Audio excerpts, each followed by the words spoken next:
Hello and welcome back to Paul the Storytellers. I'm sharing meaningful stories here, and if you're considering liking it and subscribing it, it would be a great help to me. Now, let us begin with another touching stories with the narrative voice of my friend Mary. Let us begin. I never imagined this. Thea Sinclair was 28 years old and had two secrets she guarded like treasure. 1. She had never slept with anyone. 2. She wasn't ashamed of it, even when friends laughed or men gave up on her. She was waiting for a real connection, not convenience or social pressure. But that Friday night, running from a persistent coworker, she bumped, literally, into the most dangerous man in the city and ended up confessing secret number 1. And Roman Volkov looked at her with cold predator eyes and said one word that changed everything. Perfect.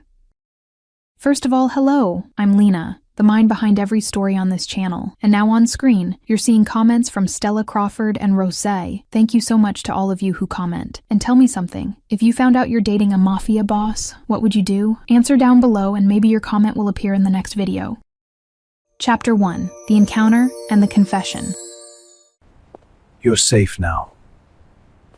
The library was silent that late afternoon, only the sound of pages turning breaking the sacred quiet of the place. I was organizing the historical fiction section when I felt his presence approaching from behind. Derek Morrison, my coworker who for the past 2 weeks had decided my polite refusal was just a misinterpreted game. Thea, let's grab a drink after work. His voice came too close, invading my personal space in a way that made my skin crawl for all the wrong reasons. I took a deep breath before turning around, keeping my expression polite but firm. No, Derek, thanks for the offer. But no, come on, just one drink. I promise it'll be fun. He took a step forward, and I had to fight the urge to step back. I think I already said no. Several times, actually. My voice came out sharper than I intended, but my patience was starting to run thin. Why? Do you have a boyfriend? Derek crossed his arms. Because I've never seen anyone picking you up here. Heat rose up my neck. That doesn't matter, Derek.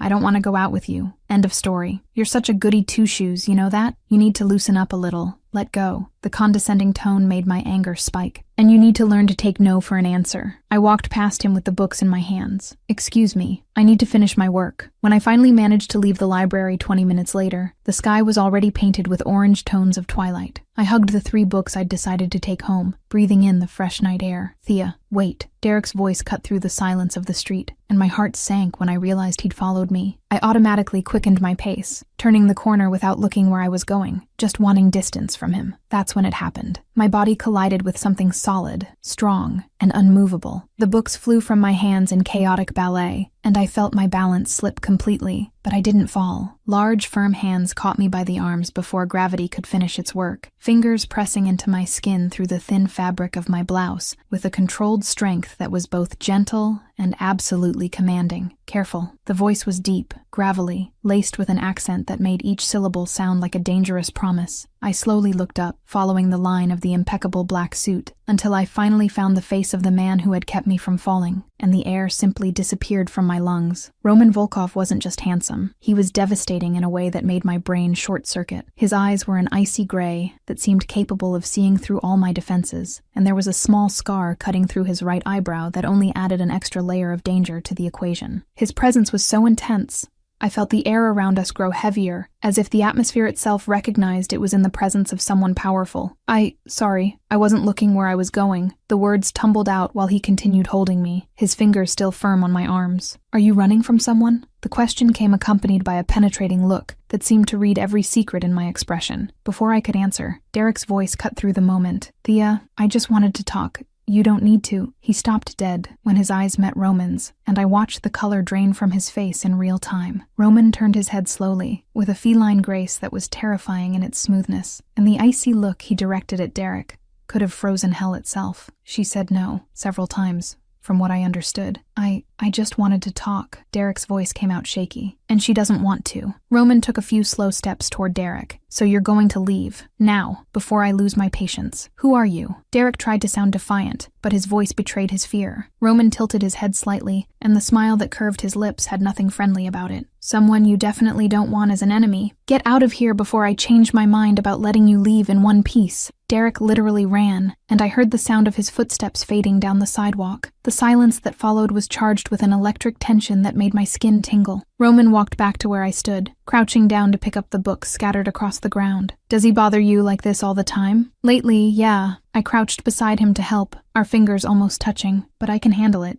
You didn't have to. Didn't seem like it. He handed me the books, and when our eyes met again, I felt something tighten deep in my chest. Something warm and scary and completely new. You work at the library? Yes. What's your name? Roman Volkov. He studied my face. Need a ride home? I don't usually accept rides from strangers. The answer came automatically. Something that almost looked like a smile touched his lips. Smart. But I just saved you from your stalker. That should count for something. I laughed nervously. I guess so. But my apartment is close. Just a few blocks. Then I'll walk with you, to make sure he doesn't come back. It wasn't a question. I sighed, but couldn't avoid the small smile. Okay, thank you. The walk took only 10 minutes, but Roman had a presence that filled the space in a strange but comforting way. Do you like working with books? He broke the silence. I love it. It's like peace, you know? Quiet. Stories. Do you read? Occasionally. Mostly history, philosophy, military strategy. Makes sense, I murmured. You seem strategic. He turned his head to look at me. And you seem kind. Heat rose to my cheeks. Thank you, I think. It was a compliment, Thea. We reached my building too quickly. I stopped in front of the door, not knowing what to say. This is it. Thanks for everything. For getting rid of Derek. For walking with me. For not being a serial killer. I wanted to die of embarrassment. Ignore that last part. He didn't laugh, but his eyes gleamed with amusement. I'll consider it ignored. He pulled a card from his jacket's inner pocket. If Derek bothers you again,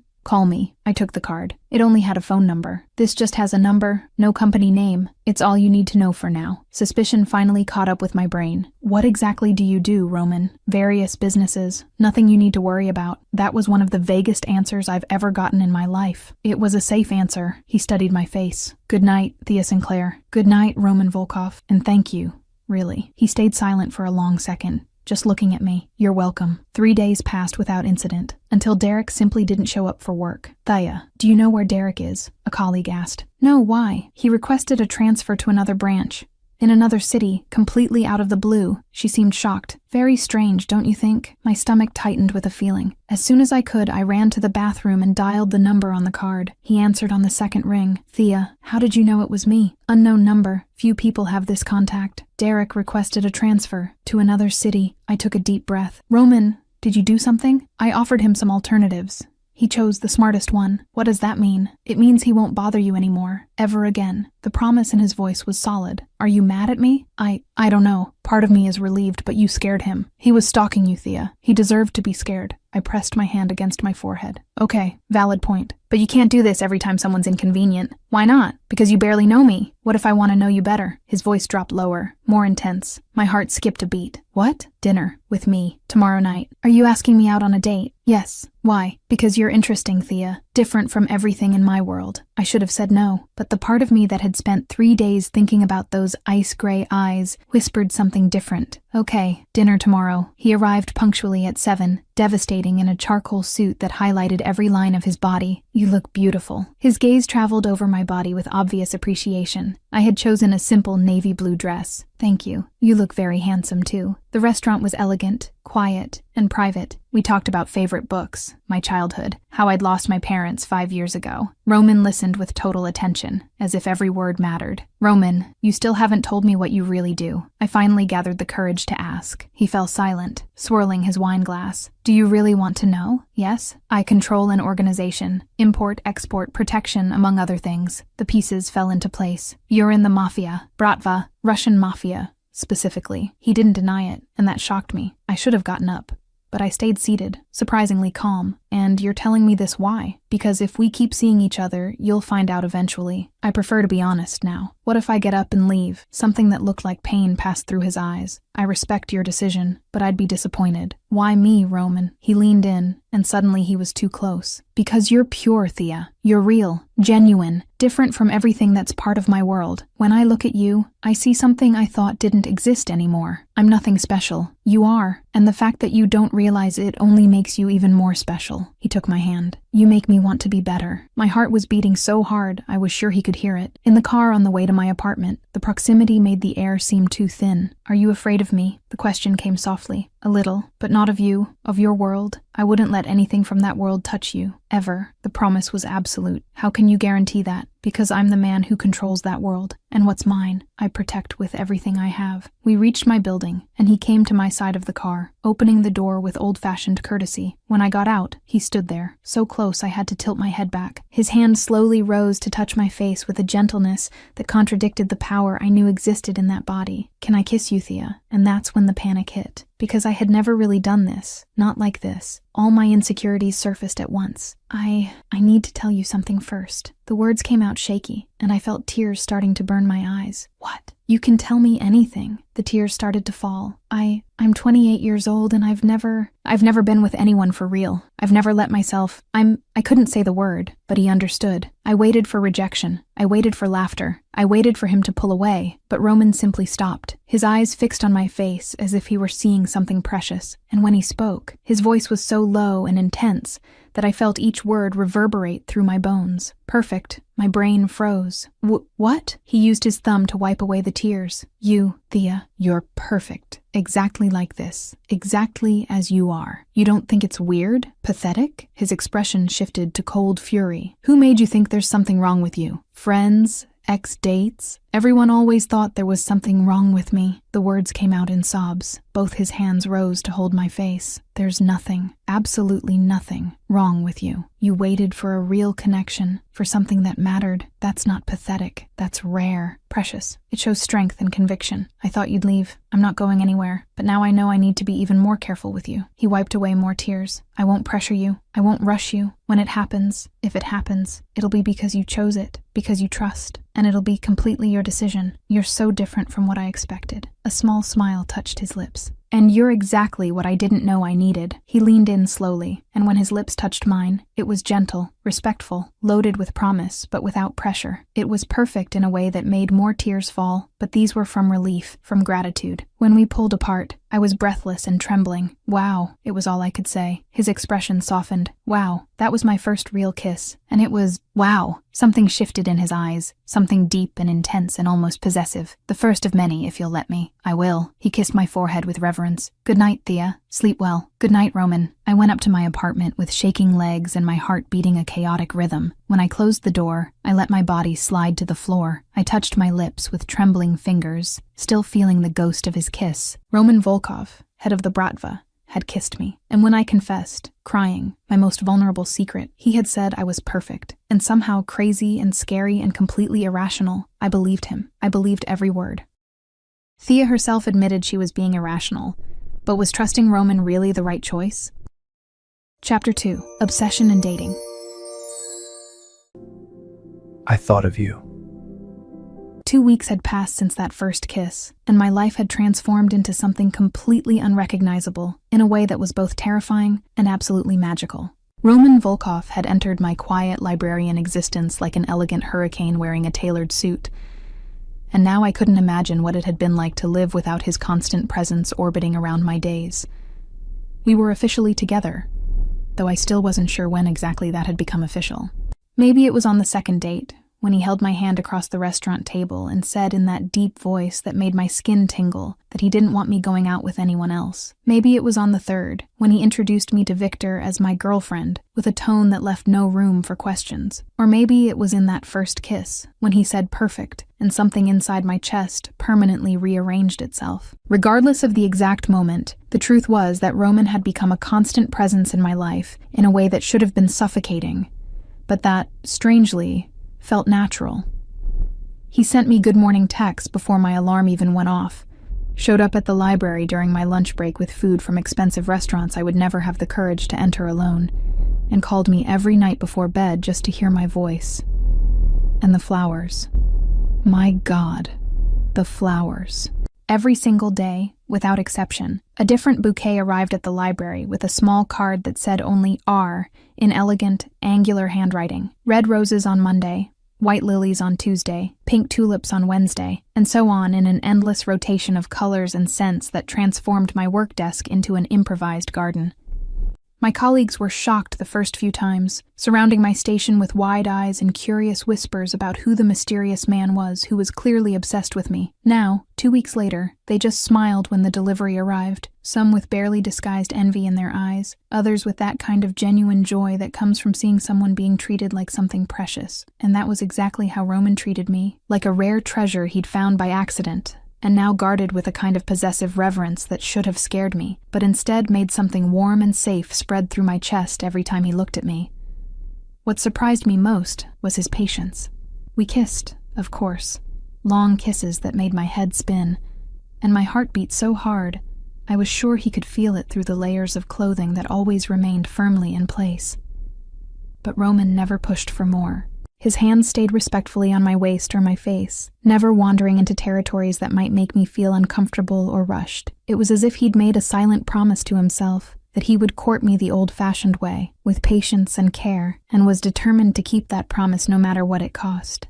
Victor was Roman's right-hand man, and I officially met him at the end of the first week of dating during dinner at an Italian restaurant that Roman said was owned by an associate. Victor was a few years younger than Roman, with short-cut blonde hair and blue eyes that didn't miss any detail. The kind of man you instinctively knew was dangerous, even when he was smiling politely. "So you're the girl who tamed the boss," Victor said as soon as we sat down, and there was genuine humor in his voice, even though the words were provocative. I laughed, feeling heat rise to my cheeks like it always did when someone made comments about my relationship with Roman. Tamed is a very strong word for what's happening here. No, it's the perfect word. Victor leaned forward, his eyes gleaming with barely contained amusement. He smiles now. "Do you understand how significant that is? Roman never smiled before you showed up. Never." I turned my head to look at Roman, who was visibly irritated with the direction the conversation had taken, an almost imperceptible tension in his jawline. "Victor, are you sure you want to keep talking?" "Completely sure." Victor ignored the veiled threat, with the ease of someone who knew Roman well enough to know exactly how far he could push. And he's patient now too. Boss was never patient with anything in his life, but with you, it's like watching a man reborn. "Maybe because she deserves patience," Roman said, and the way he spoke, with that intensity burning beneath the calm words, made something inside me melt completely. "Because she's important." Victor fell silent for a moment, studying me with an expression that seemed to be reassessing who I was and what I represented in Roman's life. "You must be really special. I've known this man for 15 years, since he took over the Bratva after his father died. I've never seen him like this with anyone." The mention of Roman's father made something shift in the atmosphere around us, a sudden tension that spread across the table like creeping ice. I felt Roman go completely still beside me, his muscles stiffening in a way that indicated this was a painful topic that shouldn't be touched.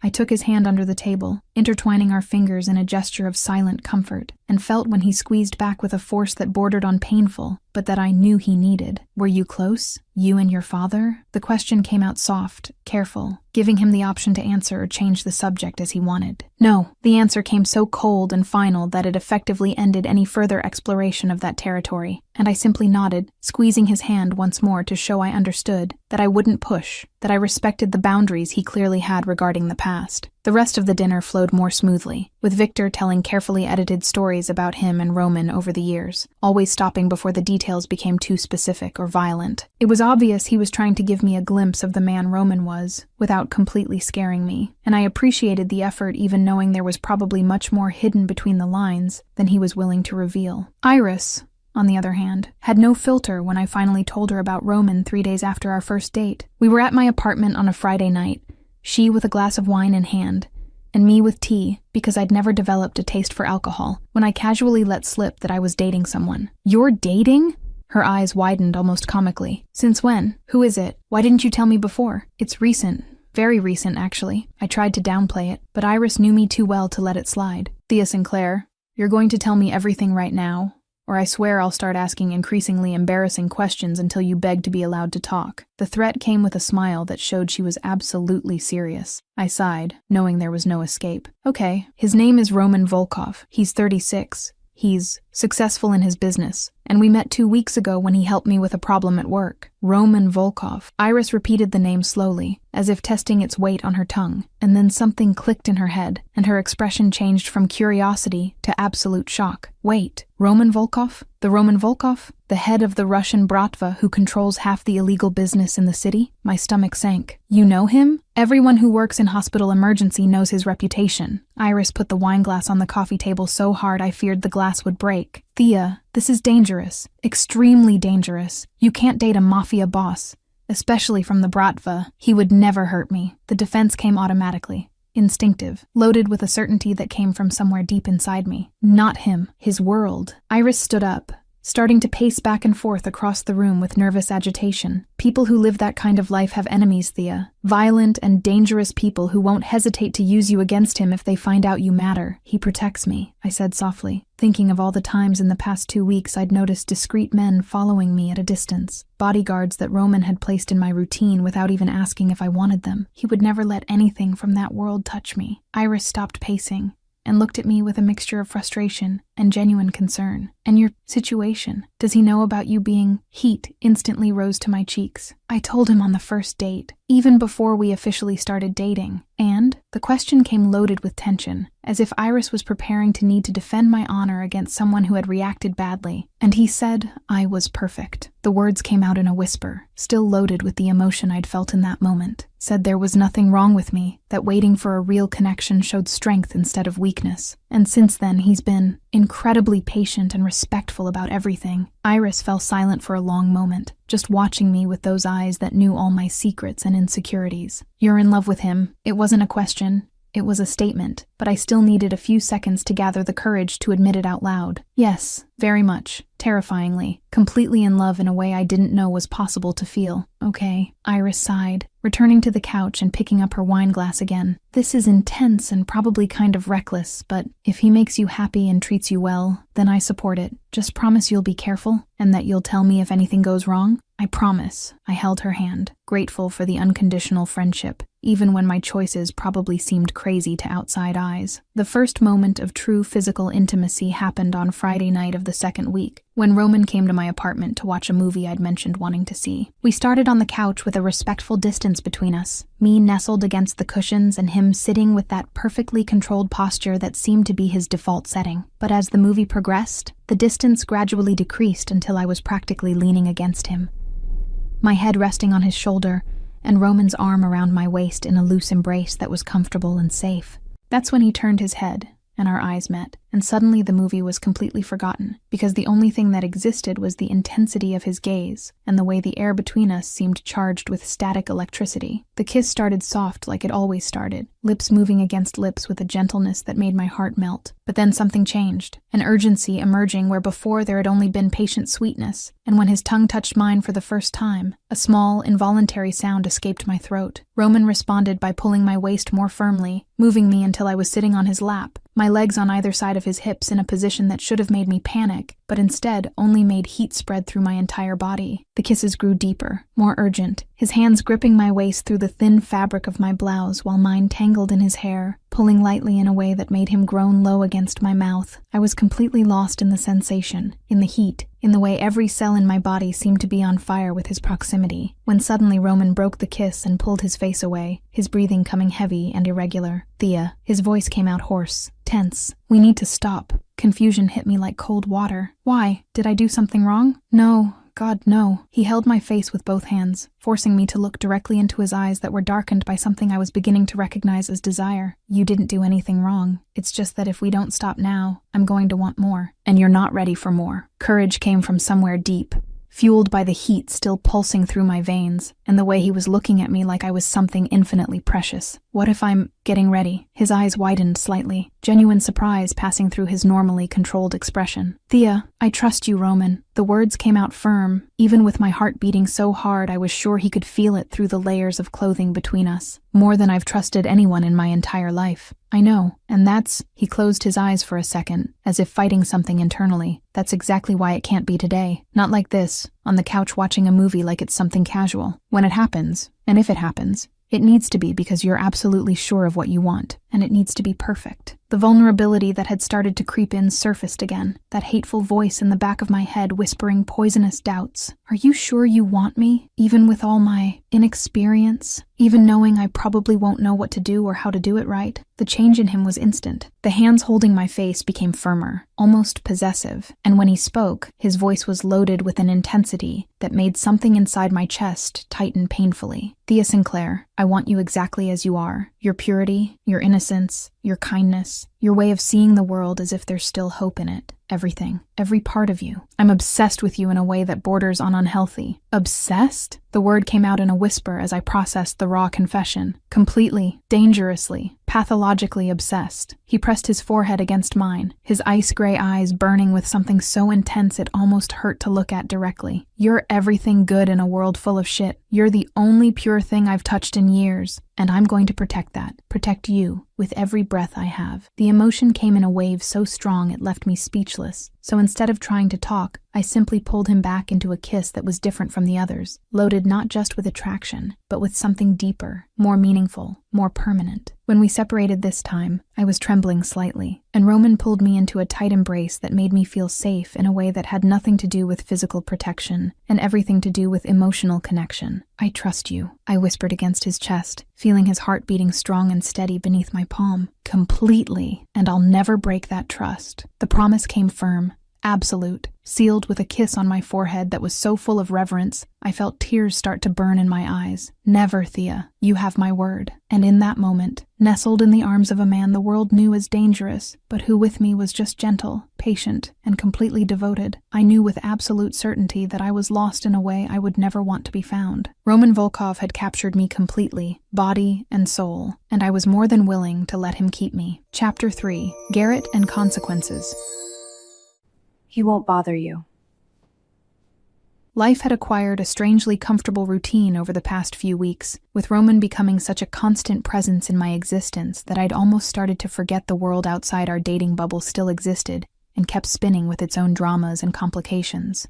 That's why Garrett Walsh's arrival at the library caught me completely off guard, like a stone thrown into the calm surface of a lake that until then had been perfectly tranquil. Garrett showed up Monday morning, a few minutes after I opened the library for the day, with a confident smile and a folder of documents indicating he was the new employee management had mentioned hiring the previous week. He was attractive in a conventional way that probably worked well for him in most social situations, with brown hair slicked back, bright green eyes, and a kind of easy charm I immediately distrusted for reasons I couldn't fully name. Hi, you must be Thea. He extended his hand with that smile that had probably been practiced in front of a mirror. They said you're the best person to show me how things work around here and train me on the system. I shook his hand briefly, before releasing it, keeping a professional and polite expression, even as discomfort was already starting to creep across my skin. Welcome to the library. I'll show you how everything works and walk you through the cataloging system we use. The first few hours were normal enough, with Garrett asking appropriate questions about the work and paying attention to the explanations I gave about the library's procedures. But then,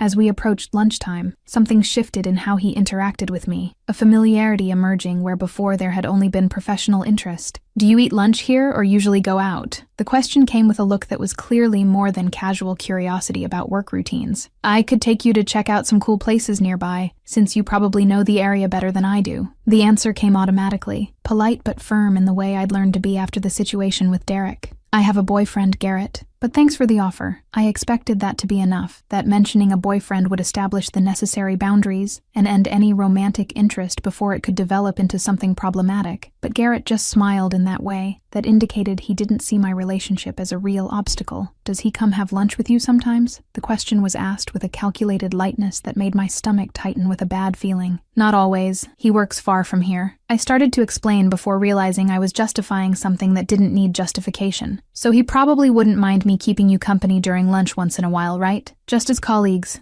Nothing major. The smile stayed firm, but there was something in his eyes that showed he knew exactly what he was doing. Garrett, I tried to keep my voice calm and professional, even as irritation was starting to bubble beneath the surface. I really prefer to keep things strictly professional here at work. Nothing personal. I just think it's better that way. He raised his hands in a gesture of surrender that was completely theatrical and not genuine. No problem. Just being friendly, but I completely understand. Except he didn't understand, or chose not to understand, because the following days brought a constant series of invitations for coffee, comments about how pretty I looked in certain colors, jokes about my invisible boyfriend who never showed up, and a general insistence that was rapidly approaching harassment territory. By Wednesday, I was visibly tense every time Garrett approached my workstation, my shoulders automatically stiffening, and my expression closing into a mask of cold professionalism that I hoped would finally make him get the message. You know this boyfriend of yours probably isn't that serious if he never shows up here, Garrett commented casually, while pretending to look for a book in the section near my desk. Maybe you should consider expanding your options, meeting new people. That's when my patience finally ran out completely. Garrett, I've already said several times that I have a boyfriend and I'm not interested. You need to stop this now. Wow, relax. I was just talking. The defensiveness in his voice was irritating because he knew exactly what he was doing and was trying to make me feel like I was overreacting. I spent the rest of the day avoiding unnecessary interactions with him, and when I finally got home that night,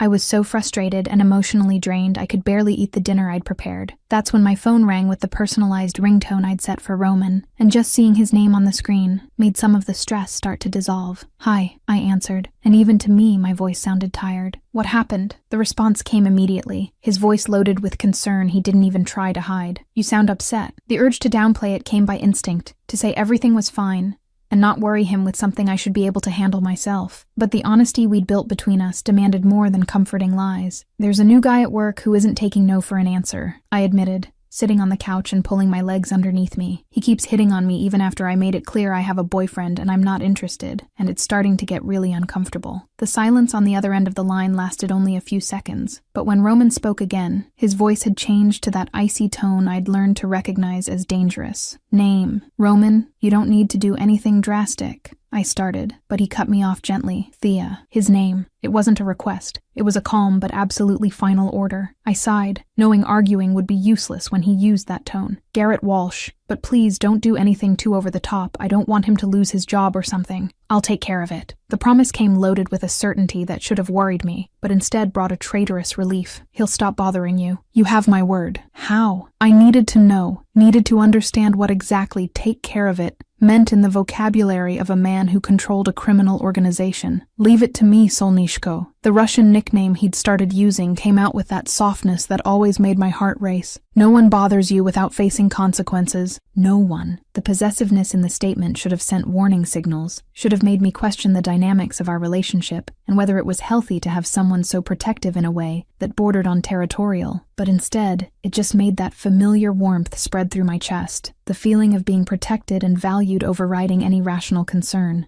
2 days passed without anything obviously dramatic happening, and I'd almost started to think maybe Roman had decided to let things run their natural course. But then Garrett arrived late Friday morning, and just by looking at him I knew something had happened. He was pale in a way that had nothing to do with lack of sun, his eyes wide with something that looked dangerously close to barely contained panic. His hands trembled slightly when he tried to turn on the computer, and I noticed he looked at me with a mixture of fear and something that could have been newly discovered respect. Garrett, are you okay? One of our colleagues asked mid-morning, obviously worried about his appearance. You're very pale. You look like you've seen a ghost. I had some problems with my car, and with the bank, and some other things. His voice came out tense, and then he turned to look at me directly with an urgency that caught me completely off guard. Thea, do you know Roman Volkov? My stomach sank even as I kept my expression carefully neutral. I do. Why? He's your boyfriend? The question came out almost like a strangled shout, loaded with disbelief and what seemed to be genuine terror. Yes, he is, I confirmed calmly, watching the way the color drained even more from his face,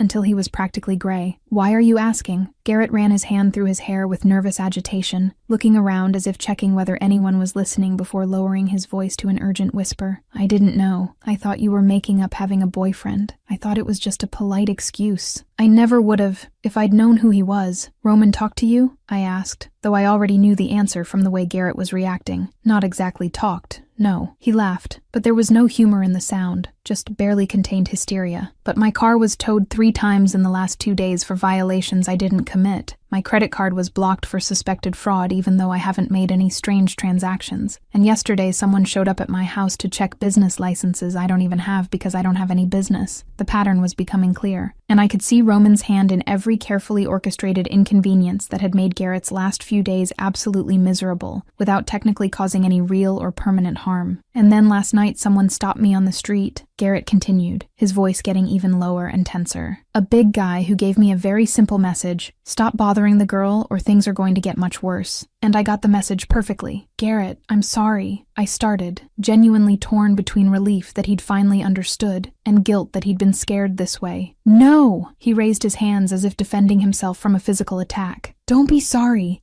I'm the one who's sorry. I should have accepted the first no you gave me. I should have respected it when you said you had a boyfriend. Please, please tell him I got it, that I'll never talk to you about anything that isn't strictly work-related again. The desperate sincerity in his voice was almost comical. If it weren't so obvious, he was genuinely terrified. I'll talk to him, Garrett. You don't need to worry. Thank you. The relief that passed across his face was instant and immense. Seriously, thank you so much. And again, sorry for everything. I was a complete idiot. For the rest of the day, Garrett avoided me like I was radioactive, keeping any necessary interaction to the absolute minimum, and never, not even once, making any comment that could be interpreted as flirting or personal interest. As soon as I could take a break, I went to the bathroom and called Roman, torn between justified irritation and something more complicated I didn't want to examine too closely. He answered on the first ring. Thea, Roman Volkov. You destroyed this man's life. The accusation came out before I could think better of it. Loaded with frustration, even though a traitorous part of me was secretly satisfied with the result. Temporarily, the answer came completely unconcerned, as if we were discussing the weather and not financial and psychological harassment. Everything will go back to normal as soon as he proves he understood the lesson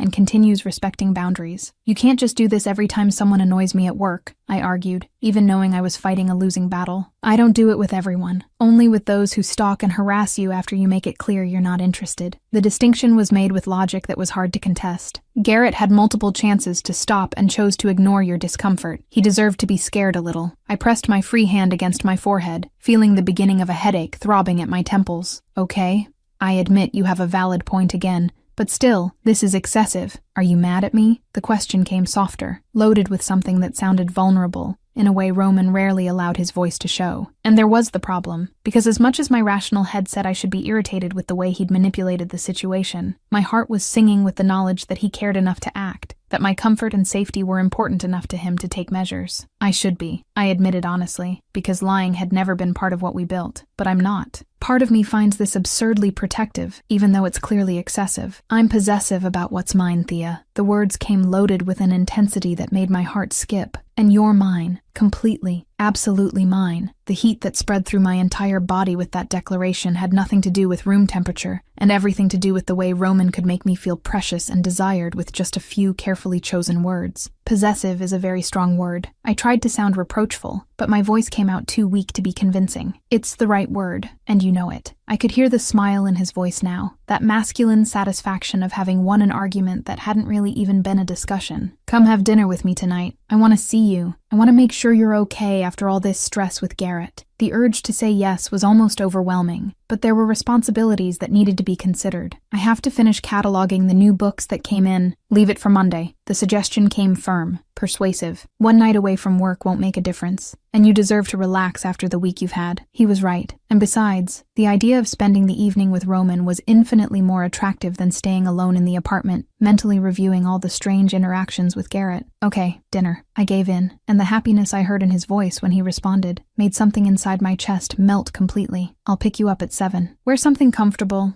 Nothing formal. Roman arrived exactly at 7 like he always did, his punctuality one of the many things I'd learned to appreciate over the weeks. But instead of taking me to one of the elegant restaurants we normally frequented, he took me to his apartment, a surprise that made my eyebrows rise in silent question. I thought we could have a quiet night here, he explained as he guided me inside, his hand at the small of my back in a gesture that had become familiar and comforting. I ordered food from your favorite Thai restaurant, and we can watch that documentary about historical libraries you mentioned wanting to see. The fact that he'd remembered these small details about my preferences made something warm spread through my chest. The attention to detail showing how much he really paid attention to everything I said. The evening flowed with the ease that had become our trademark, conversations interspersed with comfortable silences as we ate and watched the documentary, but there was an underlying current of tension that had nothing to do with discomfort, and everything to do with the constant awareness of each other, the way every accidental touch sent small waves of electricity across the skin. When the documentary ended, I was nestled against his side on the couch, my head resting on Roman's shoulder, and his fingers tracing distracted patterns on my arm in a way that was both relaxing and disturbing. "Thank you for taking care of the situation with Garrett," I said softly, breaking the comfortable silence that had settled between us. "Even though your methods are questionable, I appreciate that you care enough to act. I'll always take care of you, Thea." The promise came firm, absolute. "Anyone who makes you feel uncomfortable or threatened will have to deal with me. That's non-negotiable." I turned my head to look at him, studying the strong profile illuminated by the room's soft light. "You realize this is intense, right? That most people would find this level of protection over the top?" He turned to face me, his ice-gray eyes burning with that intensity that always made my heart race. "I'm not most people, and you're not just another girlfriend. You're the only pure and good thing I've touched in years, and I'm going to protect that with everything I have." The words should have sounded excessive, too dramatic to be taken seriously. But the way he spoke, with absolute conviction and raw vulnerability, made them sound like the simplest truth in the world. "I love you." The words escaped before I could think them through. 3 simple words that carried the weight of everything I was feeling, and the moment they came out, I knew they were true in a way that couldn't be questioned. Roman went completely still for a few seconds, his eyes widening slightly with genuine surprise, and then something shifted in his expression, a softness emerging where normally there was only careful control. "I love you too." The confession came hoarse, loaded with emotion he rarely allowed to show. "More than I thought it would be possible to love someone. More than is probably safe or healthy." The kiss that followed was different from all the others, loaded not just with desire, but with the declaration we'd just exchanged, with the promise of everything those 3 words meant. And when we finally pulled apart, both breathless and trembling slightly, I knew with absolute certainty that I'd found exactly what I'd been waiting for all these years. Real connection, true love. Roman Volkov, in all his dangerous intensity and absolute devotion, and I wouldn't trade it for anything in the world. I won't judge Thea. After all, who hasn't said they loved someone after only a few days of knowing them, right? Chapter 4, Everyday Life in Iris.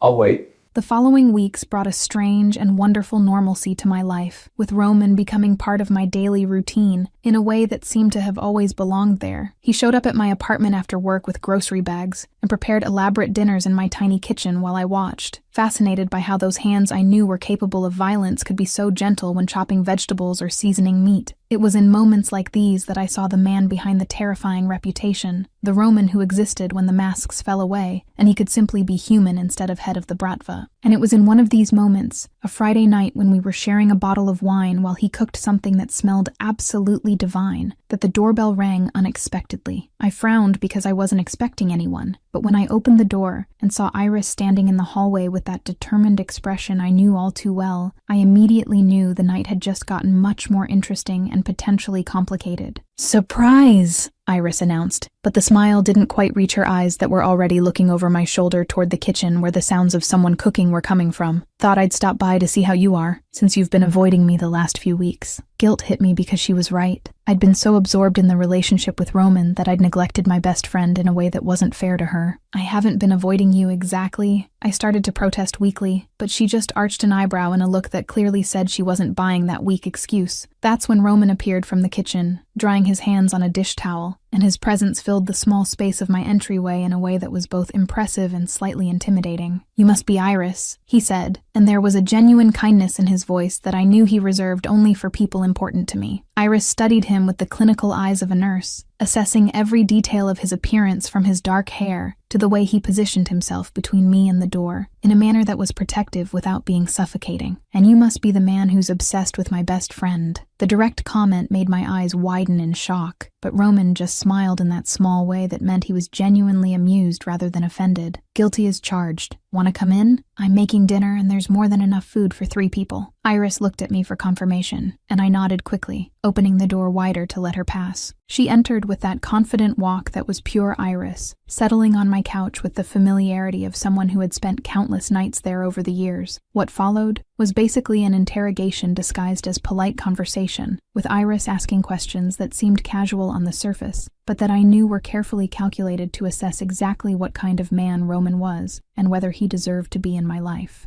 "So, Roman, what are your intentions with Thea?" The question came direct, no beating around the bush, and I wanted to sink into the couch from pure embarrassment. "Iris," I protested, but Roman just touched my shoulder gently in a gesture that said it was okay. "Serious," he answered, maintaining direct eye contact with Iris in a way that showed he wasn't afraid of her scrutiny. "My intentions are completely serious." "Define serious." Iris crossed her arms, assuming the posture I recognized as her full protective mode. "She's mine. Permanently. I have no intention of letting her go or treating her like something temporary or disposable." The words came loaded with absolute conviction that made my heart race even as Iris processed the statement. "Possessive," Iris commented, and it wasn't clear if it was approval or criticism. "Extremely." Roman didn't deny it, accepting the label with the same ease he accepted most things related to his feelings for me, but also protective, dedicated, and completely devoted to her well-being. Iris fell silent for a moment, studying Roman with that intensity she normally reserved for difficult patients, and then she leaned forward with an expression that suddenly became much more serious and slightly threatening. "If you hurt her in any way, physically or emotionally, I will hunt you down personally." The threat came calmly, but loaded with absolute sincerity. "I don't care who you are or what kind of power you have. She's my family, and I protect my family." To my surprise, Roman smiled with what seemed to be genuine approval. "I would expect nothing less from someone who truly cares about her, and you can relax because I'd kill anyone who threatens Thea. That would include myself if I'm ever stupid enough to hurt her, which I have no intention of being." The answer caught Iris off guard. I could see it in her eyes, and after a few more seconds of silent assessment, she finally relaxed her posture and nodded once as if an important decision had been made. "Okay, you passed the test," she announced, and the relief I felt was so intense it almost made me dizzy. "You're intense in a way that's probably not entirely healthy, but you seem genuine. Just don't be an idiot, Volkov." "I don't intend to be," Roman assured her, and then he went back to the kitchen to finish dinner, while Iris and I exchanged looks that communicated volumes without needing words. The rest of the night flowed surprisingly well, with Iris gradually relaxing as she watched Roman interact with me with that gentle care that had become so familiar. She observed the way he served me first, how he constantly checked if I needed anything, how he listened with total attention when I talked about my day. When Iris finally left a few hours later, she pulled me into a tight hug in the hallway and whispered in my ear, "He really loves you. I can see it. Just be careful with his world, okay?" "I will be," I promised, and when I closed the door and went back to find Roman cleaning the kitchen, I felt a wave of gratitude for having people who cared enough to protect me, even when I didn't necessarily need protection. The following days established a routine that was comfortable in a way I'd never experienced before in any relationship. Roman started spending more and more time at my apartment, showing up after work and staying until late at night, sometimes even falling asleep on my couch when conversations stretched on for hours. I loved watching him move through my small space, the way he seemed so out of place with his expensive suits and commanding presence, but at the same time perfectly at home. He cooked for me when I came home tired from work, massaged my shoulders when they got tense from leaning over books all day, and sat in comfortable silence reading reports on his tablet while I got lost in historical novels on the other side of the couch. It was domestic in a way that should have been boring but instead was perfect, the simple normalcy being exactly what we both needed after living lives that were complicated in different ways. One night, after he'd fallen asleep on the couch again, I watched him for a few minutes, before gently touching his shoulder to wake him. He opened his eyes immediately, that instinct of always being alert, activating before he was even fully conscious. "You don't have to sleep on the couch," I said softly, aware that I was offering something that carried significant weight. "You can sleep in my bed, with me." Roman got very quiet for a moment, just looking at me with those ice-gray eyes that seemed to see directly through all my defenses. "Thea, if I sleep in your bed with you, I won't be able to control myself the way I need to control myself." Heat rose to my cheeks, but I held his gaze with courage that was growing with every day we spent together. "What if I don't want you to control yourself that much?" The reaction was immediate, his eyes darkening with something I was learning to recognize as desire, but he shook his head slowly as if fighting something internally. "Are you ready to take that step?" The question made me pause because the truth was complicated. "Almost. I'm almost ready, but I'm still afraid of not being good at it, of disappointing you when it finally happens." Roman sat up completely, pulling me onto his lap in a smooth movement that left me breathless, and held my face with both hands, in a gesture that was so full of tenderness I felt tears start to burn in my eyes. "Listen carefully to what I'm going to tell you." His voice was low,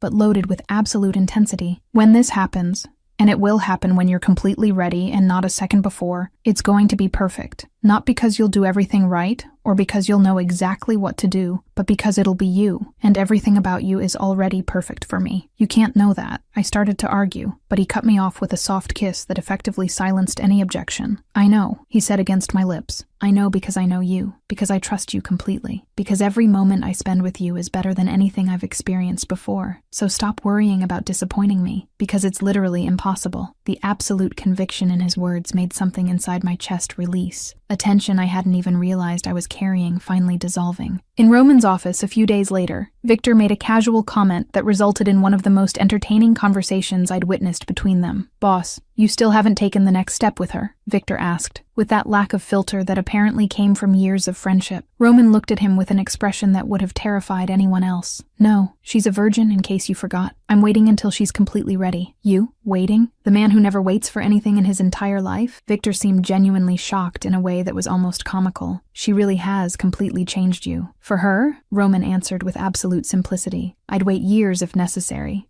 Decades. Her timing is what matters, not mine." Victor just shook his head with obvious amusement. "You're so in love. It's weird seeing you this human, boss, and watching the exchange between them. Accustomed now to being present in these moments of Roman's world, I couldn't help but smile because Victor was right. Roman was different with me, softer, more patient, more human, and I loved every version of him I discovered with each passing day. Chapter 5. Meeting Victor and Intimacy.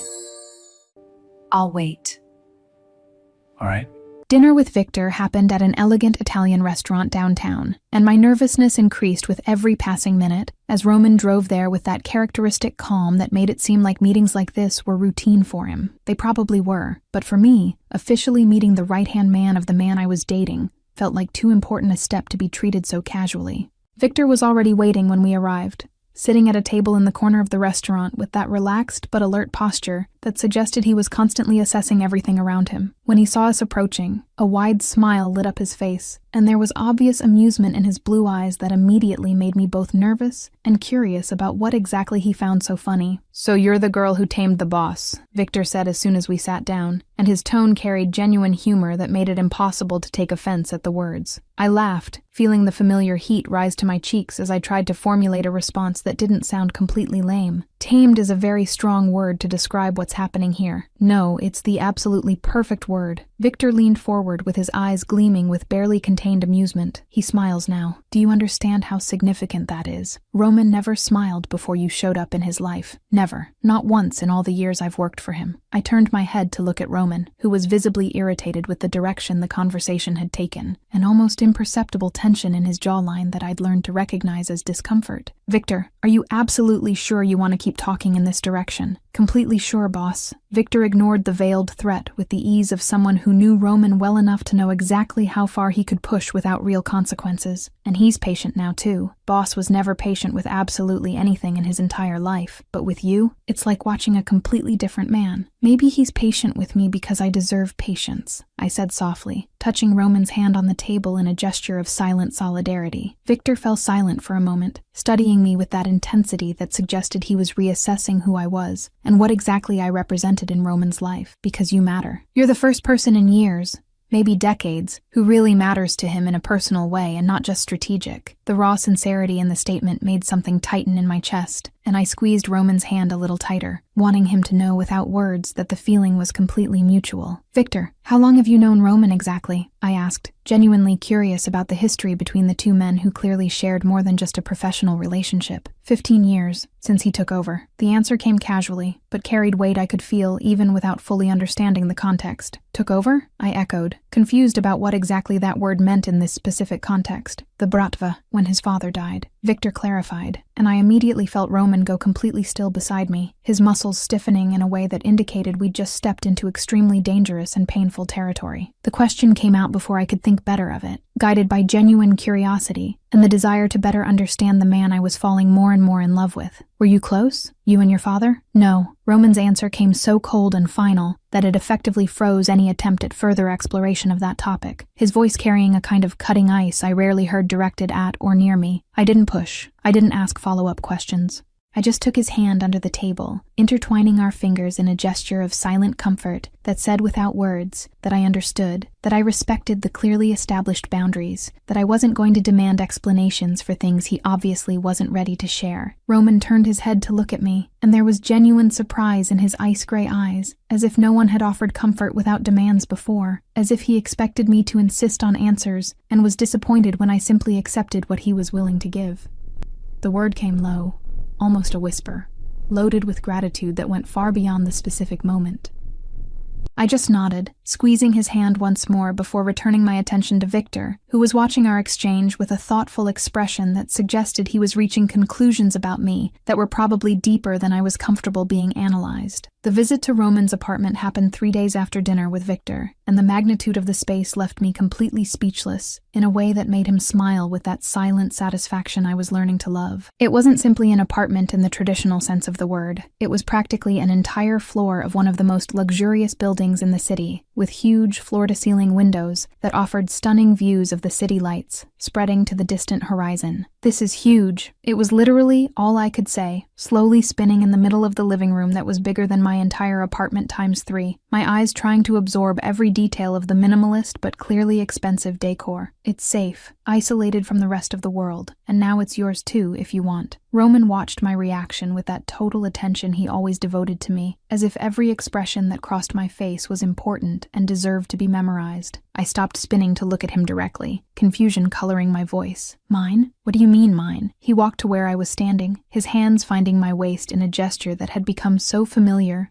and comforting. "You can come here whenever you want. Stay as long as you want. Consider this space an extension of your own. I want you in my life completely, Thea, not just in compartmentalized or separate pieces." The weight of what he was offering made my heart squeeze in a way that was both scary and absolutely wonderful. "This is a very big step. Are you sure?" "More sure than I've ever been about anything in my entire life." He pulled a key from his pocket that had clearly been prepared before I even arrived, extending it to me. "This is yours, to use when you need or want to." Roman's kitchen was a work of art in stainless steel and black marble, with professional appliances that probably cost more than a new car. He had insisted on preparing dinner for me instead of ordering food, and I sat on the high counter, watching him move through the space with that natural efficiency that suggested frequent practice. I don't know exactly when the atmosphere changed, when casual conversation gave way to something more charged and intense, but suddenly Roman was standing between my legs, where I sat on the counter, his hands on my waist, and his eyes fixed on mine with an intensity that made it hard to breathe properly. The first kiss was soft, almost hesitant, but quickly deepened into something more urgent and needy. His hands gripped my waist through the thin fabric of my blouse,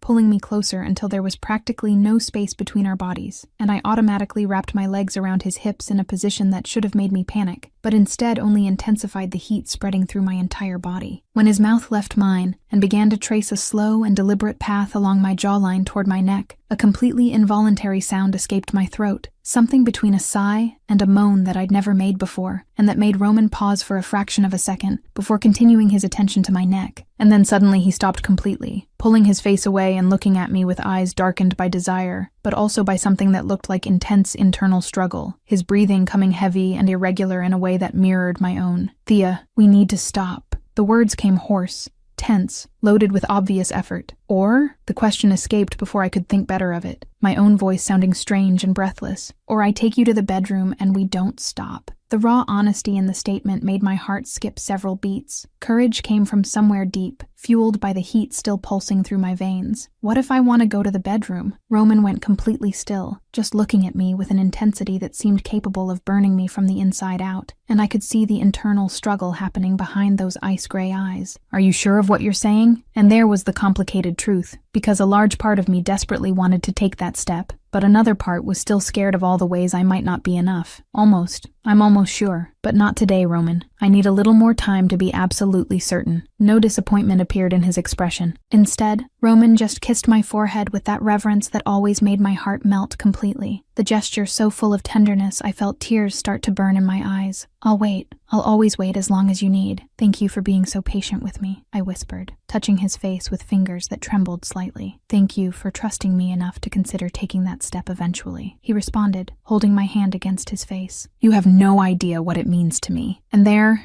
In his kitchen with my legs still around his hips and my heart beating fast, I knew I was falling in love in a way I would never want to recover from. Chapter 6. His World and Reality. This is my world.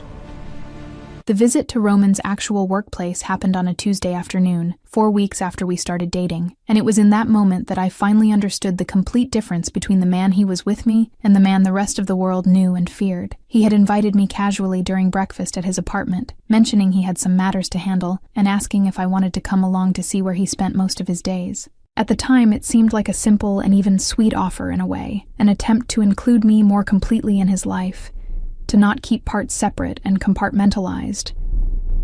But when the car stopped in front of a large warehouse in the city's industrial zone, with discreet but obviously armed guards positioned at strategic points around the perimeter, I began to understand I was about to see a side of Roman that until now had been carefully kept away from me. The interior of the warehouse was exactly what I should have expected, but still caught me completely off guard. Large, intimidating men moved through the space with clear purpose, many of them carrying weapons as casually as if they were common work accessories. Conversations in Russian ricocheted off the concrete walls, the tense and serious tones making it clear that the matters being discussed were important and probably dangerous. And Roman at the center of it all was a completely different figure from the man who cooked for me in his kitchen, or who held my hand while we watched movies on the couch. Here he was, pure authority, condensed into human form, his posture more upright, his movements more calculated, his expression absolutely controlled in a way that was both impressive and slightly terrifying. Men who looked perfectly capable of breaking bones with their bare hands bowed slightly when Roman passed, their respectful looks bordering on reverent fear. Orders were given in rapid Russian, and were followed immediately without questions, each word from him carrying absolute weight that left no room for disobedience or hesitation. Roman noticed my discomfort almost immediately, because he always noticed everything related to me, turning his head to look at me with those penetrating eyes that seemed capable of reading every thought passing through my head. "You want to leave? I can take you back to the apartment if this is too much." The offer was genuine and tempting, but it also felt wrong in a way, as if accepting would be a rejection not just of the space, but of the person he was when he wasn't with me. "No, I don't want to leave. It's just different seeing you here than at my apartment or yours. Here, you're a completely different person." Something that looked almost like vulnerability passed quickly through his eyes. "This is my world, Thea. Violent, dangerous, full of things I'd prefer you never have to witness. Do you still want to be part of this knowing what it really means?" The answer came from deep in my heart, without hesitation or second thought. "I want to be part of your life, all of it. And that includes your world, even the parts that are scary or hard to process." Something in him broke in that moment, a raw emotion crossing his normally controlled expression in a way I'd never seen before. No one's ever said that to me. No one's ever wanted the difficult parts along with the easy parts. I held his hand, squeezing hard, even conscious that probably half the people in the warehouse were watching us. "Then I'm the first. And you deserve someone who accepts you completely, Roman, not just the convenient pieces." The meeting Roman needed to conduct happened in a closed room on the warehouse's second floor, and Victor appeared to keep me company while we waited, guiding me to a waiting area that had surprisingly comfortable chairs and a coffee machine that seemed completely out of place in the industrial environment. "Are you afraid of him?" Victor asked after a few minutes of silence, the question coming casually, but loaded with genuine curiosity. "Of Roman? No." The answer came automatically because it was simple and absolute truth. "Even knowing what he does? What he's capable of doing when necessary?" Victor leaned forward, studying my face with that analytical intensity that seemed to be characteristic of all the men who worked for Roman. "He would never be violent with me. Of that, I'm absolutely certain." I spoke with conviction that came from weeks observing the way Roman treated me like something infinitely precious that needed to be protected. "How do you know with such certainty?" The question wasn't challenging, just genuinely curious about the source of my confidence. I thought for a moment before responding, trying to articulate something that was more intuitive feeling than rational logic. "Because when he looks at me, I see a different man.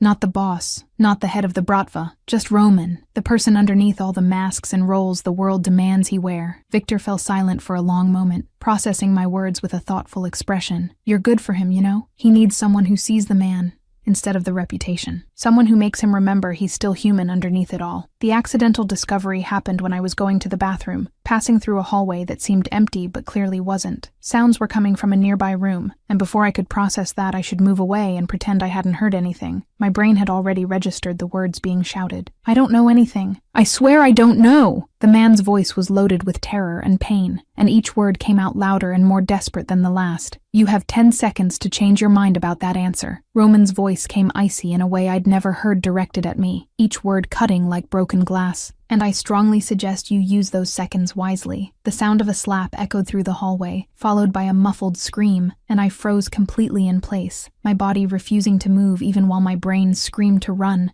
to get out of there, to not hear anything more that would solidify the reality of what Roman really did when he wasn't being gentle and patient with me. Victor appeared out of nowhere, taking me by the arm firmly, but not brutally, and quickly guiding me away from that room. "Come on, Thea. You shouldn't be hearing this. He's hurting that man." The words came out weak, shocked, loaded with a reality that until now had been more theoretical than concrete. "He's interrogating. It's part of the job, part of what needs to be done to keep the organization running and protect the people under his protection." Victor spoke with practicality that suggested scenes like that were completely normal for him. "I need air. Now," I managed to say, feeling the warehouse suddenly seem too small, the air too thin, everything pressing around me in a way that made it hard to breathe properly. The car was in heavy silence as Roman drove, neither of us knowing exactly what to say or how to break the tension that had settled between us like a physical wall. Victor had obviously told him about what I'd heard, and his jaw was tense in a way that indicated he was preparing for a difficult conversation. "You heard." It wasn't a question. It was a simple statement of fact. "Yes, I heard." There was no point in lying or pretending it hadn't happened. "And now you're afraid of me." His voice was carefully neutral, but I could hear something underneath that sounded dangerously close to resignation. "Not of you specifically, of what you do maybe, of the violence that's part of your world." I tried to articulate the difference because it was important, because he needed to understand that my fear wasn't of him as a person, but of the realities of his lifestyle. "I can't change that, Thea. This is who I am, what I do to maintain control and protect what's mine." Each word came heavy with acceptance that this could be the end of us. "But you're different with me. You're kind and patient and would never hurt me," I argued, feeling tears start to burn in my eyes because I didn't want this to be the end. Not when I'd found something so rare and precious. "Because with you, I can be different. With you, I have permission to be just a man instead of the boss." He stopped the car on the shoulder, turning to look at me directly. "But the rest still exists, Thea. The violence, the danger, all the ugly parts you just heard. That doesn't disappear just because I want to be better for you." Tears started to fall before I could stop them. "I know that, and it's scary and hard to process, but I still love you. Even scared, even knowing what you do, I still love you more than I thought it was possible to love someone." Roman went completely still, his eyes widening slightly with something that looked like genuine shock. "You love me, even after today?" "Yes, I love you. So much. Completely," I admitted through tears. "And that scares me as much as anything I heard in that warehouse." Something shifted in his expression, all the tension draining as he reached to wipe away my tears with surprisingly gentle fingers. "I love you too, Thea, more than I thought it was possible to love anyone. You're the first pure and good thing that's entered my life in decades, and the idea of losing you—" "You're not going to lose me," I interrupted, taking his hand and squeezing hard. "I just need time to process all of this, to understand how to balance the man I know with the reality of what you do." We sat there in the parked car, processing the weight of everything that had been said and unsaid, and when he finally pulled me into a tight embrace, I allowed myself to melt into him, letting love overcome fear, even knowing the journey ahead would be complicated. Well, now Thea truly saw how violent Roman's world is. Is she really going to be able to stick around after this? Chapter 7. Serena and Jealousy. She's my present. What? The social event was exactly the kind of thing I normally avoided with all my strength. One of those formal charity dinners where rich and powerful people gathered to pretend they cared about causes while really just showing off wealth and making strategic connections. Roman had made it clear that his presence was mandatory for political reasons related to his business, and when he asked if I wanted to accompany him, my first instinctive reaction was to politely decline and spend the evening comfortably at home with a book. But then he had looked at me with those ice-gray eyes that always made my heart skip, and said he wanted me by his side, that my presence would make the entire evening more tolerable, and I had given in because I was quickly discovering I was practically incapable of denying anything he asked for with that soft and sincere voice. The dress I chose was simple, but elegant, black and mid-length. Nothing too elaborate, because I had no experience with formal events, and didn't want to look like I was trying too hard. Roman had shown up at my apartment wearing a tuxedo that probably cost more than 3 months of my rent. And the way he had paused upon seeing me, his eyes traveling over my body with obvious appreciation, had made all the nervousness worth it. The event hall was full of people who clearly belonged to that world of luxury and power. Women wearing designer dresses and jewelry that probably cost more than I made in an entire year. Men in impeccable tuxedos discussing business in low tones while waiters circulated with expensive champagne. Roman kept his arm around my waist all night, introducing me to people whose names I immediately forgot, keeping me close to him in a way that was both protective and possessive. That's when she appeared, as we were near the bar. Serena Kozlov was exactly the type of woman I would expect to see on someone like Roman's arm, tall and stunning in a red dress that seemed to have been painted onto her body, black hair falling in perfect waves down her back, and a confidence in her movements that came from someone who knew exactly how much power she had over the men around her. And the way her eyes widened when she saw Roman with me made it absolutely clear that she knew him, and knew him well. Roman. His name came out of her mouth loaded with intimate familiarity. Who is she? I felt Roman's arm tighten around my waist, pulling me even closer to him in a gesture that was unmistakably territorial. My girlfriend. Serena laughed, but there was no genuine humor in the sound, just barely disguised disbelief. Girlfriend? You don't do girlfriends, Roman. You never have. I do now. The answer came simple and final, leaving no room for argument or debate. Serena's eyes assessed me from head to toe in scrutiny that made my skin crawl uncomfortably, and I could see the judgment forming in her expression even before the words came out. She seems too innocent for your world. How long do you think she'll last before she realizes what she's gotten herself into? She's perfect for my world, Roman responded, and the absolute conviction in his voice made something warm spread through my chest, even in the middle of the discomfort of the situation. How long this time? Serena pressed, and there was bitterness starting to leak through the polished facade. You get tired of your distractions quickly. You always have. The irritation that had been growing finally reached boiling point, and the words came out before I could think better of diplomacy or social etiquette. I'm not temporary, and are you? Serena turned all her attention to me, her eyes darkening with something that looked dangerously close to anger. I'm someone who knows him intimately, who understands his world in ways you clearly don't. Past, I responded, keeping my voice firm even with my heart racing. You're his past. I'm present and future. Roman made a low sound that could have been an aborted laugh, and when I quickly looked at him, I saw something that looked like genuine pride shining in his eyes.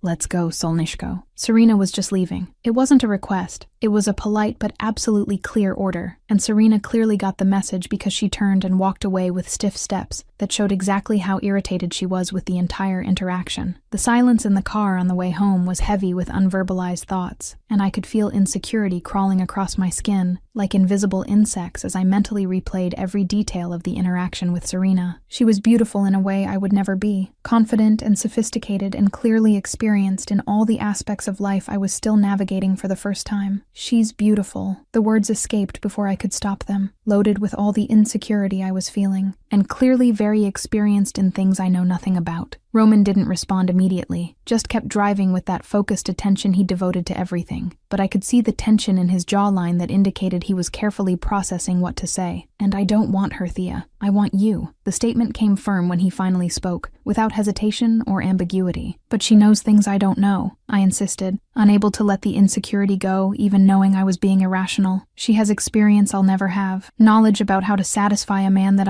The car stopped abruptly on the shoulder, and before I could process what was happening, Roman had turned in his seat to look at me directly with an intensity that made my words die in my throat. Thea, do you really think I want you for sexual experience? The question came loaded with something that seemed almost like pain. You think that's what matters to me? I don't know. Frustration leaked along with the words. I just know she clearly knows how to give you things I don't. And that scares me, because what if when it finally happens between us, I'm not good enough? He reached to hold my face with both hands, forcing me to maintain eye contact even when I wanted to look away. Listen very carefully to what I'm going to tell you. I don't want you for experience. I want you for who you are. Pure, kind, real, completely genuine in ways no one else in my world is. Serena may have experience, but she never had this. Never had you. What if I disappoint you when it finally happens? The question came out in a vulnerable whisper. Impossible. Completely impossible. And you want to know why? He waited until I nodded before continuing. Because it'll be you, and everything about you, Every part of who you are is already perfect for me. Experience doesn't matter. Technique doesn't matter. What matters is the connection between us, and that already exists more deeply than anything I've had with anyone else. Tears started to fall before I could stop them, but they were tears of relief this time, not insecurity. I pulled him into a kiss that was different from the others, loaded not just with love, but with gratitude for his patience, for the way he always knew exactly what to say to calm the fears I couldn't always verbalize adequately. When we pulled apart, I was trembling slightly, but it was a good tremor, fueled by positive emotion instead of fear. I'm almost ready, really this time. Very close to being completely ready to take that step with you. His eyes widened slightly, genuine surprise passing through his normally controlled expression. Are you sure? You don't need to rush anything because of Serena or any insecurity. I'll wait as long as necessary. I know you'll wait. I touched his face with fingers that still trembled a little. But this isn't about rushing. It's about finally being ready to trust completely, to give myself in every way to someone who deserves that trust. He kissed my forehead with that reverence that always made my heart melt. When you're absolutely certain, I promise I'll make it perfect for you. I'll take care of you in every way possible. Chapter 8. Roman's Past and Healing. I'm here. The night at Roman's mansion had started like so many others in recent weeks, with a quiet dinner followed by conversations on the couch that stretched into the late hours. When exhaustion finally overcame me, Roman guided me to the guest room with a soft kiss on my forehead and a whispered promise that he'd be right down the hall if I needed anything. I fell asleep quickly, wrapped in sheets that smelled of lavender and comfort, completely unaware of what the early morning would bring. The scream woke me abruptly at 3 a.m., a sound so loaded with pain and terror that for a few seconds, my confused brain couldn't process where it was coming from or what it meant. Then I heard it again, louder this time, words in Russian being shouted with a desperate urgency that made my heart race. Roman. I got out of bed without thinking, my bare feet silent on the wooden floor as I ran down the hallway to his room. The door was ajar, and when I entered, the scene I saw made my chest tighten painfully. He was in bed, his muscular body covered in sweat that made his skin shine under the dim light coming through the windows, shaking in a way that seemed too violent to be just a common nightmare. His hands gripped the sheets hard enough to make his knuckles white, and the screams kept coming out in rapid Russian. I couldn't understand, but that carried an anguish that needed no translation. "Roman," I called softly, approaching the bed cautiously, even knowing he was still asleep. "Roman, wake up." I touched his shoulder gently, and the reaction was instant and terrifying. His eyes flew open suddenly, completely disoriented and wild, and before I could process what was happening, his hand had grabbed my wrist with force that bordered on painful, pulling me down while his body moved in a clearly trained defensive reflex. "It's me." The words came out in a breathless shout, my heart beating so hard it seemed about to explode. "It's me, Roman. It's Thea." Recognition took a few seconds to reach his eyes, confusion gradually giving way to horror when he finally focused on me and realized what he'd done. His hand released my wrist immediately, and he pulled away as if my touch burned. "Thea." His voice came out hoarse, broken. "Did I hurt you?" "No. You didn't hurt me." I held my wrist that still throbbed slightly, but the physical pain was insignificant compared to the concern I felt for him. "You just grabbed it. You didn't really hurt me. You were having a nightmare." He sat up in bed, his head falling into his hands in a gesture of defeat that was completely opposite to the confidence he normally displayed. "You shouldn't have seen this. You shouldn't have to deal with this." I sat on the edge of the bed beside him, careful, but determined. "What did you dream about, Roman?" "Nothing important." The answer came automatically, a defense clearly rehearsed from years of hiding vulnerability. "Roman, you were screaming loud enough to wake the entire building. It wasn't nothing." I took his hand, intertwining our fingers. "You can trust me, like I trust you." The silence stretched long enough that I started to think he wasn't going to talk. But then he began, his voice coming out broken and low. "My father, Alexei, he wasn't good. He was cruel, violent in ways most people can't imagine." Each word seemed to cost him physically. "When I was a child, he said he was training me to lead the bratva, that I needed to be strong. So he beat me, locked me in dark places for days, tested me in ways no child should experience." Tears started to burn in my eyes, but I said nothing, just squeezed his hand tighter. "It continued until I was 16,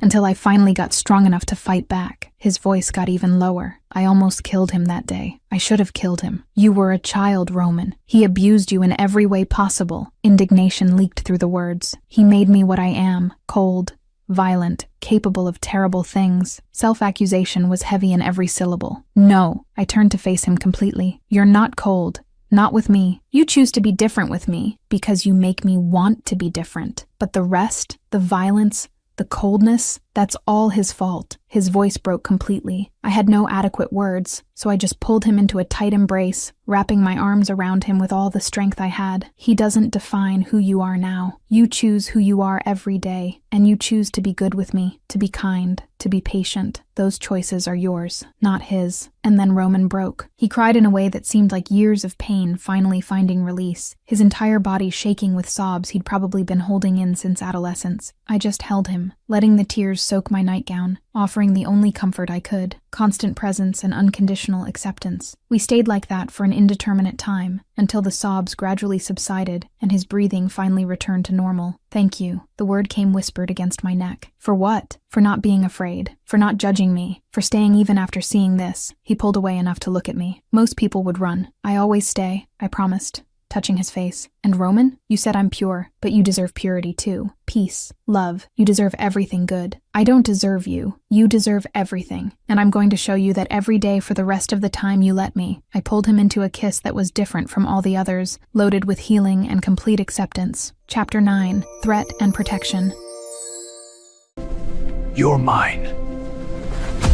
The next day started with a deceptive normalcy that should have alerted me that something was wrong, because life with Roman had taught me that moments of true peace were rare, and often preceded storms I didn't even know were forming on the horizon. We didn't have much time to enjoy the quiet morning because Roman's phone rang before we could continue the conversation, and the way his expression instantly changed from relaxed to completely controlled told me something serious was happening before he even answered the call. The conversation was in rapid Russian I couldn't follow, but I didn't need to understand the specific words to recognize the tone of voice that indicated significant trouble. When he hung up a few minutes later, the tension was clearly visible in the line of his shoulders and the way his jaw had tightened. What happened? I asked, sitting up in bed and pulling the sheet around my body. Roman was silent for a few seconds, clearly calculating how much to tell me versus how much to hide to protect me from unnecessary worries. We have a situation. Petrov, a rival, found out about you. About us. My stomach sank at the way he said it, loaded with a weight that suggested this was much more serious than he was letting on. And that's bad? That's potentially very dangerous. He turned to look at me directly, and there was something in his eyes that looked almost like fear, an emotion I rarely saw in him. He's going to try to use you against me. He might try to hurt you to weaken me. Fear came cold and sudden, crawling across my skin like ice. What are we going to do? You're going to have full protection from now on. Bodyguards who will follow you everywhere.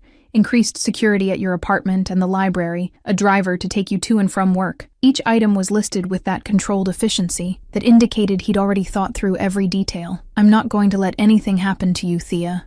That I promise. The reality of the situation became concrete on Monday, when I returned to work and noticed the discreet but obviously present men who followed me at a carefully calculated distance. They were professional enough not to be obvious to most people, but I'd learned to recognize the signs after weeks in Roman's world, the way they positioned themselves strategically, how their eyes constantly scanned the environment, how their hands always stayed close to where I knew they carried hidden weapons. Roman was more tense than I'd seen him in weeks, the worry clear in every call he made to check if I was okay, in every text asking me to confirm my location, in the way he showed up at the library during lunch hour when he'd normally be busy with important meetings. You're scaring me, I admitted quietly during one of these impromptu lunches, sitting with him at a nearby cafe while the bodyguards maintained a discreet perimeter around us. How worried should I be about this? He held my hand on the table, his fingers intertwining with mine in a gesture that had become our way of seeking mutual comfort. I'm not going to lie to you, Thea. Petrov is dangerous. He doesn't have the same codes I have, doesn't have the same lines he won't cross. If he decides that hurting you is the best way to get to me, he won't hesitate. So what do? I can't live in constant fear, Roman. That's not sustainable. Frustration leaked through the words because the idea of always looking over my shoulder, always waiting for something terrible to happen, was exhausting just to consider. You won't have to live like this for long. Something in his voice changed, becoming colder, harder. I'm taking care of the problem. Petrov is going to learn that touching what's mine has consequences he's not prepared to face. The way he said it, with that absolute certainty and implicit promise of violence, should have scared me, but instead, it just made that familiar warmth spread through my chest, the feeling of being protected so fiercely being something I was still learning to accept and appreciate. The attack happened 3 days later, on an ordinary Tuesday that started like any other, with nothing indicating it would be the day the abstract threat became violent and terrifying reality. I was at the library during the afternoon shift, helping an elderly lady find books about gardening, when I noticed strange movement movement near the main entrance. Two men, who definitely didn't look like the type of people who normally frequented public libraries, had entered and were moving in my direction with clear purpose that made every survival instinct start screaming alarms. I didn't have time to fully process what was happening before I saw my bodyguards move, intercepting the men with brutal efficiency that transformed the quiet library area into an action scene in a matter of seconds. There were no screams or dramatic explosions like in movies, just quick and precise movements, muffled sounds of impact, and then the two men were on the ground being restrained, while other bodyguards I hadn't even noticed were present, appeared to help. I stood frozen in place, my brain struggling to process what I'd just witnessed, vaguely aware of the elderly lady beside me making shocked sounds, and other people in the library starting to realize something serious had happened. My phone rang before I could start moving again, and I answered with hands shaking so violently I almost dropped it. "Thea," Roman's voice came loaded with barely contained panic I'd never heard from him before. "Are you okay? My men called me, said there was an attempt. Are you hurt?" I'm okay." The words came out shaky, shocked. "They didn't get near me. Your men protected me. I'm coming there. Now. Don't leave the library. Stay where my men can see you." The order came firm, and I heard sounds of rapid movement on his end of the line. "I'll be there in 20 minutes. He arrived in 17 minutes, a record considering the distance from where he was, and the way he entered the library was like watching a force of nature in human form. His eyes scanned the environment immediately, locating my position in seconds, and then he was beside me, his hands running over my face, my arms, visually checking for injuries even though I'd told him on the phone I was fine. "Are you sure you're okay? They didn't touch you." The questions came urgent, desperate in a way that showed exactly how much the situation had shaken him. "I'm sure, I'm fine, just scared." I threw myself into his arms, seeking the comfort of his solid and safe presence, and he immediately wrapped me in an embrace so tight it almost made it hard to breathe. "Petrov is going to pay for this." The promise came whispered against my hair, loaded with an icy fury that sent shivers down my spine. "He's going to pay dearly for trying to hurt you." The war that followed happened completely outside my view, with Roman carefully keeping me away from any specific details about what exactly he was doing to eliminate Petrov's threat. All I knew came from vague comments from Victor, and the way the tension gradually drained from Roman's shoulders over the following days. A week after the attack at the library, he showed up at my apartment late at night with an expression that was a mixture of exhaustion and relief. "It's over," he said simply, entering and pulling me into an embrace that seemed as much about him seeking comfort as offering me security. "Petrov won't be a problem anymore. For anyone." I didn't ask for details because part of me didn't want to know exactly what that meant, what measures had been taken to ensure the threat had been permanently eliminated. Instead, I just held him, offering the silent comfort I'd learned he needed but rarely asked for. "You're safe now," he continued, his voice coming out tired but firm. "Completely safe. I made sure of it. Thank you for protecting me," I whispered against his chest, feeling his heart beating strong and steady beneath my palm. "I'll always protect you, no matter what it costs, no matter what needs to be done." The promise came absolute, unwavering. "You're the most important thing in my life, Thea. More important than business, more important than power, more important than anything else." I pulled him to the couch, nestling together in comfortable silence as we processed everything that had happened over the past week. "Do you still want to stay with me?" The question came softly after a few minutes, loaded with vulnerability he rarely showed. "After all this, after seeing how dangerous it is to be with me, more than ever," I answered without hesitation, turning to look at him directly. "You saved me, Roman, protected me when I was in real danger. How could I want anything but to stay?" Something shifted in his expression, all the residual tension finally draining completely as he pulled me into a kiss that was different from all the others, loaded not just with love, but with deep gratitude and overwhelming relief. "I love you," he said against my lips, "more than words can express." "I love you too," I responded, and then added with conviction that came from the depths of my soul, "and I'm ready to prove it in every way, today, now, if you still want to." His eyes widened. "Are you sure? After everything that happened this week?" "Absolute. You protected me, kept me safe, risked everything for me. I trust you completely, Roman, and I want to be yours in every way." And by the way he looked at me in that moment, with reverence and love and desire so intense they were almost tangible, I knew it was finally the right time. I choose you.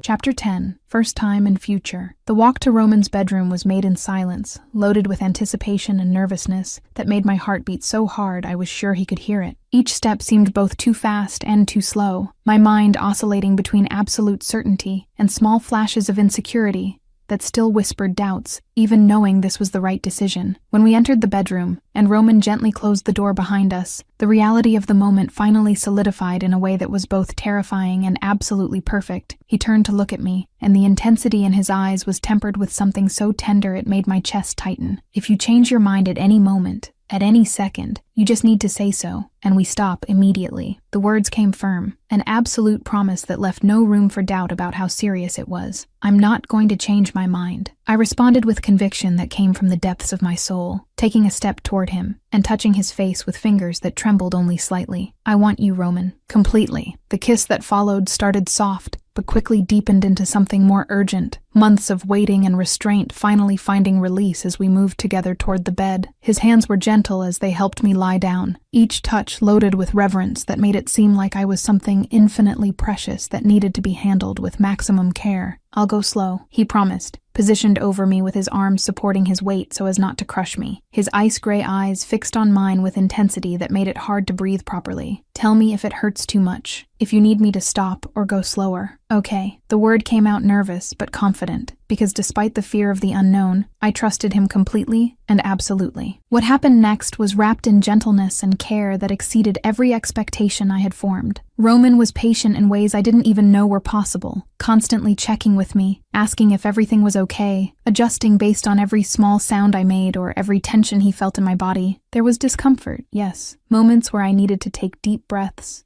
and remind myself to relax, but the pain I'd worried so much about was minimized by his constant attention and by the emotional connection that transformed the physical act into something much deeper and more meaningful. Tears started to fall at some point, not from pain, but from emotion so intense I couldn't contain it. The reality of finally sharing this with someone I loved so completely, being overwhelming in all the best ways. Roman paused immediately when he saw the tears, worry clear in his expression. Am I hurting you? We stop right now if you— No, I interrupted quickly, touching his face to reassure him. It's not pain. It's just that I love you so much. This is all so perfect, and I couldn't finish the sentence because more tears came, but Roman just kissed each one with that gentleness that always made my heart melt. I love you more. You're perfect, Thea. Absolutely perfect. And you're mine now. Completely mine. The rest happened wrapped in soft whispers and reverent touches, and when it finally ended, we lay embraced in complete silence as we processed the weight of what had just happened between us.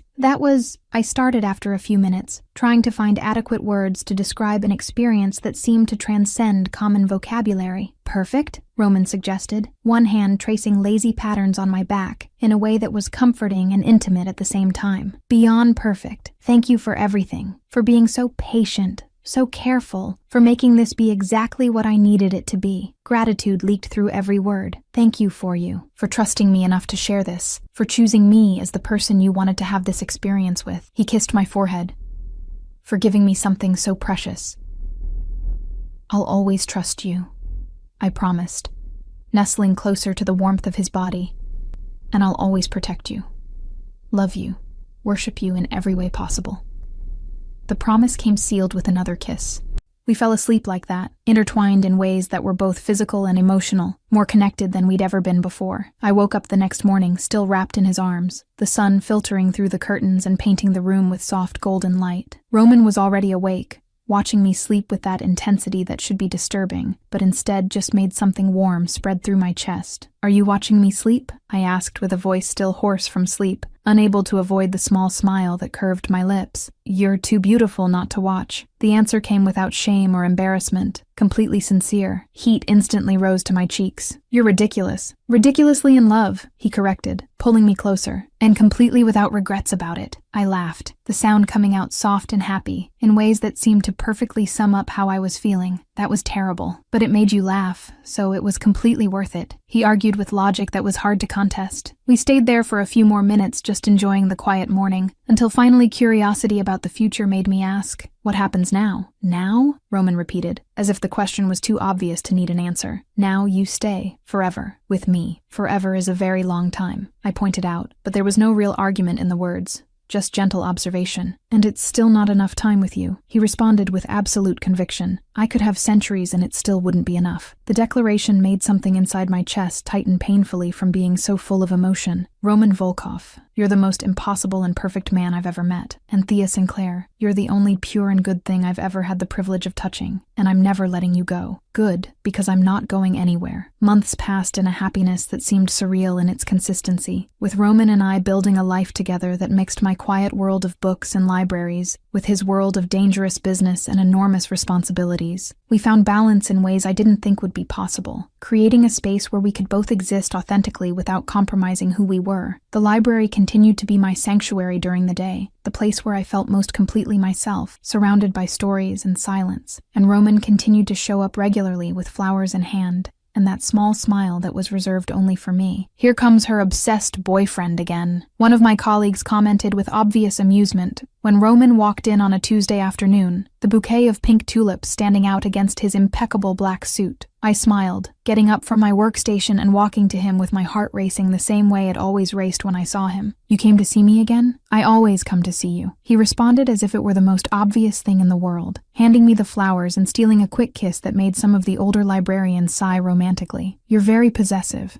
You know that?" I commented, but there was no real reproach in the words. "And you love it," he countered with that confidence that came from knowing me too well. I couldn't deny it because he was completely right. "Yes, I do." "Good. Because you're mine, Thea. Forever, and I'll never get tired of reminding you of that. And you're mine. Equally," I responded, touching his face. "Forever, too." She was pure. He was darkness. She waited 28 years for the right person. He waited a lifetime for something worth protecting. When she confessed, crying, that she was chaste, expecting rejection, he said the word that changed everything: perfect. And it was. She healed the wounds he hid. He protected the innocence she guarded. No grand final declaration, just them, in the middle of a full library. He possessive and she confident. Love that started with tears and single words, and ended with absolute certainty. They were destiny. Now I've put together some really interesting trivia for you. So if you like fun facts and Easter eggs, you're going to love what I'm about to tell you. The story has 4 main villains: Caleb, the abusive ex; Bianca, the jealous ex-mistress; Nathan, the vengeful brother; and Victor, the big rival. So you could see how much our lovebirds suffered before they could be together. This next fun fact I doubt you noticed. Mira never knew Adrian's full last name until she became Mira Wolf. Leah was the only character who threatened to kill Adrian and lived to tell the tale. The first time Adrian says "I love you" is in public, not in private. Adrian never takes anyone's life directly in this story. But I can't reveal anything about the other ones. The baby's gender is revealed in Chapter 9, but the baby girl's name is never revealed in the story. Who knows? Maybe you'll find out in the future. Mira runs away in fear of the dangerous world, but becomes the queen of that world. The story has one complete flashback, and you realize how this was a love as intense as it was sudden. Mira's answer, Caleb who, at the end, mirrors how she completely overcame the trauma and is ready for a new life without adventures. But will she be able to achieve that? And to watch another unmissable story, click on the video that appears now on your screen and check it out.